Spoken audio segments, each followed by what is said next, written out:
Magab. Time to review a classic metal album. So classic it hurts.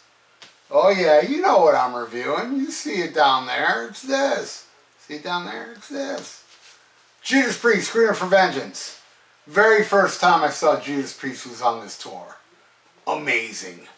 Uriah Heep open, a Bomagog tour, and oddly enough, the last time I saw Judas Priest, Uriah Heep open. And that night was the first show of, I think, the last leg of the Firepower tour, and they played for the first time ever. Was that night, because they added it to the set list of that tour, was Take These Chains. So, funny story about the first time I heard this. A friend of mine, he came by my house, and this was 82, wasn't it? 1982? Yes. And it was after Randy Rhoads passed away. So after Randy Rhoads passed away, or maybe I knew this while he was in Ozzy, I'm a little unclear on that, because it's been like, this is 40 years old now, you know? So, a friend of mine came to my house, and I heard about this thing. Randy Rhoads was in a band called Quiet Riot. And a friend of mine came by, and he goes, dude, I got Randy Rhoads with Quiet Riot. I was like, whoa, really? Put that on. And he put it on, and it was Electric Eye Hellion. And when I heard this, I was like, oh my God, Quiet Riot rules! But as we all know, it wasn't Quiet Riot. And I really did feel like it was Randy, because the guitar work on there reminds me a lot of Randy. And he fooled me good, let me tell you.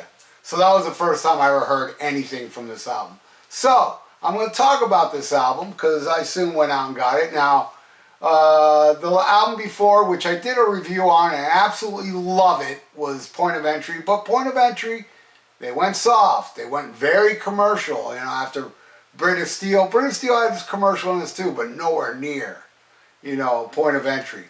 So then they came back with a full-on metal album, which has a couple of, you know, commercial type songs. Now, Martin Popoff, the great Martin Popoff, calls this a hair metal album. Now, I don't disagree with that when it comes to some songs, and I'll tell you, when those songs come up, when I talk about them, I'm like, oh yeah, it's total hair metal. But some of the other ones, not. And I'm talking about good hair metal, though. There's such thing as good hair metal to these ears. It's very rare. But there's an exception to just about every rule, except for Sammy Hagar. He just sucks all the way through. I'll tell you what pisses me off about the Hellion Electric Eye. It is the perfect song, but man, I gotta do something about this. I gotta get on my computer and combine the Hellion Electric Eye together and make an MP3 of it and put it in my iPod. Because when I'm driving down the street with my iPod shuffle and the Hellion comes on, I always get upset. I'm like, oh fuck. Damn it, I gotta fix this. Because after the Hellion, before Electric Eye kicks in, it goes to the next song. It's just not right. I think the Hellion Electric Eye is one song. It just should be called Electric Eye. Period. That's it. But what can I say? Is it my favorite? I'd say it's my favorite on here. Yep. Overlooking these songs. Yes. It is my favorite song off this album. Love it. My tearless retina takes pictures that can prove. My favorite line on there. Oh, and plus I'm made of metal.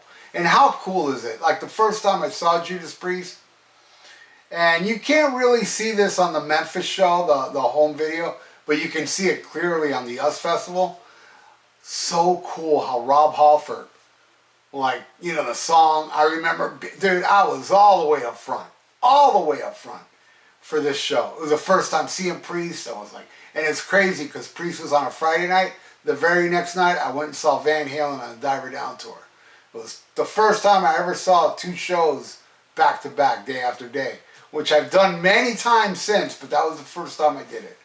But how cool is it? Like, they're playing, and all of a sudden you hear Up Here in Space, but you don't see Rob Halford. For the whole first verse, you don't see him.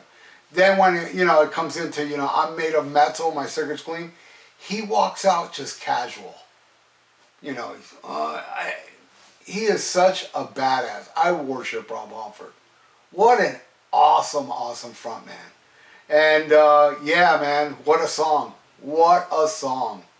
And boy, you know, the pummeling doesn't end there, because after Electric Eye, it goes into Riding on the Wind, which gets faster. And Rob holding those notes, man. What a song. I'm going to be saying that a lot on this. What a song. Riding on the Wind. Just neck-breaking, awesome stuff. Great drumming from the very underrated Dave Holland. Yes, I know they dumbed down their sound after Les Binks, because Les Binks is my favorite Priest drummer.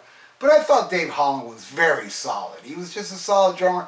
Played for the song. He didn't do any fancy shit. And here he's like, he's not doing anything fancy, but he's keeping it fast, man. Great song, Riding on the Wind. And that's what I saw on the Scream for Vengeance tour. That's what they opened with, those two songs. And I think they went into Heading Out to the Highway after that. But the next song on here is How Much Longer Will It Take for the World to See? Bloodstone is phenomenal. You want to talk about a 1-2-3 punch. No, not a 1-2-3-4 punch. No, Hellion is Electric Eye. I love it. It slows down, but it's still very metal. Bloodstone is like, man, I wish they would play that again. I've seen them do Riding on the Wind again. I've seen them do Electric Eye every time. But Bloodstone, I don't think I've ever seen them do that since the Screamin' tour. I don't think. I think they have played it afterwards, but not any show I was at. Bloodstone's phenomenal. All right, Take These Chains. As I said before, I saw them perform it live for the very first time at the Hollywood Hard Rock Casino. And wow, and I've always loved this song. And it's I would call it like a hair metal song. I would agree with Martin Popoff on this track.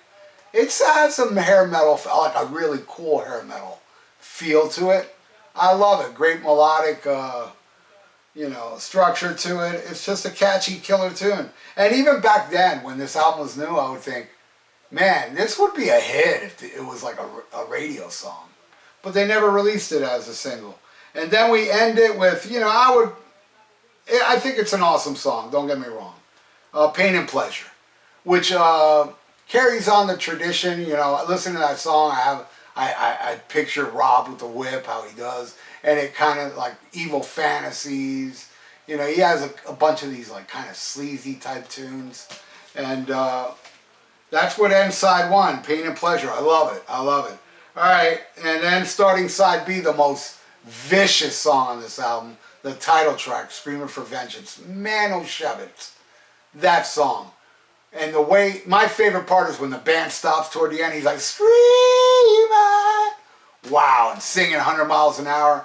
This was like, you know, back then, man, when this was new, it was like, man, Priest is the most badass heavy metal band ever. And I kind of feel that way too. Them and Sabbath and Merciful Fate are the three most badass heavy metal bands. And Screaming for Vengeance, man. And again, you know, I mean, to me, man, when it comes to metal, nobody's better than, you know, Tipton and Downey. But Sherman and Denner is damn close. Those are my two favorites of the heavy metal genre, not counting awesome hard rock like, you know, Thin Lizzy and stuff. But Screaming for Vengeance rules. Now, the next one, I'm telling you, man, I'm not saying this because it's the popular one. When I first got this album, You Got Another Thing Coming was always my least favorite. Now, I don't think it's a horrible song, but I think compared to everything on here, including Pain and Pleasure and Take These Chains, I don't think it's that good. I think it's just, and it became their biggest hit. And I remember seeing it on MTV going, man, they picked this for the video. You know, I think a better choice would have been Electric Eye. Not the Hellion Electric Eye, just Electric Eye, and add that part where they call the Hellion to it and make it futuristic with lasers and this flying around, you know. It would have been badass, man. Better than You Got Another Thing Coming. But the one thing I do like about Another Thing Coming is that awesome ripping Glenn Tipton guitar solo.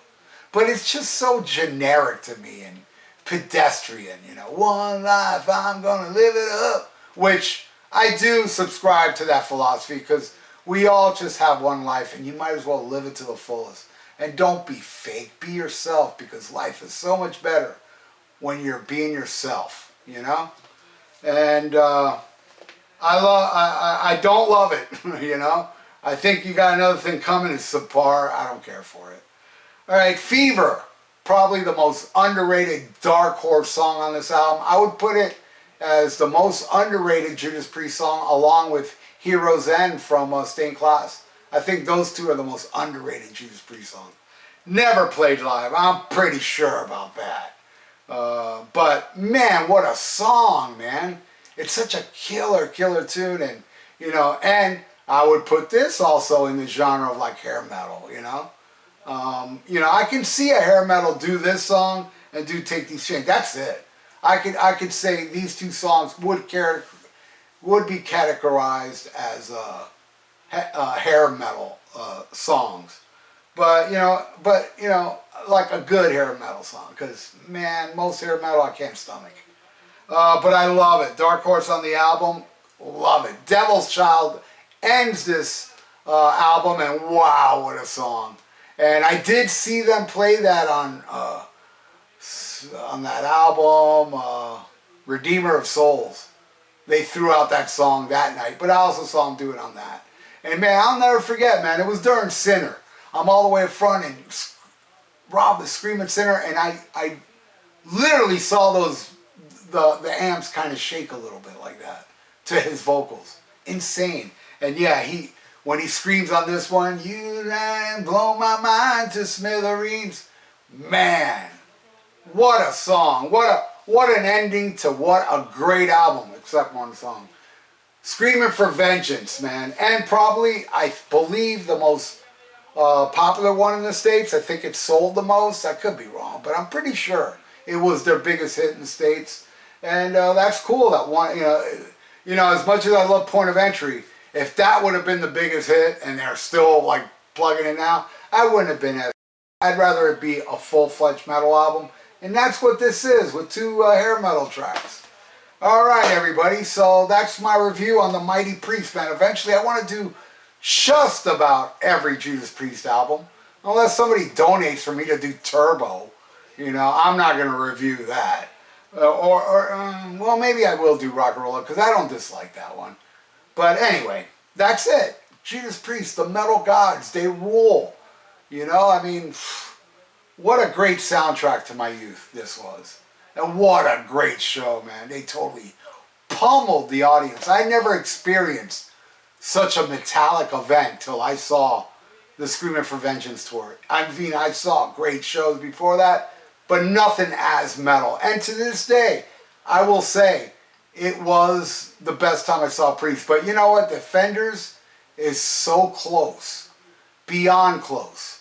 Because that show was unbelievable. And I did do a review on Defenders that's on this channel with my friend Alex Marquez. So check that out, man. I would even put Defenders over this one, but barely.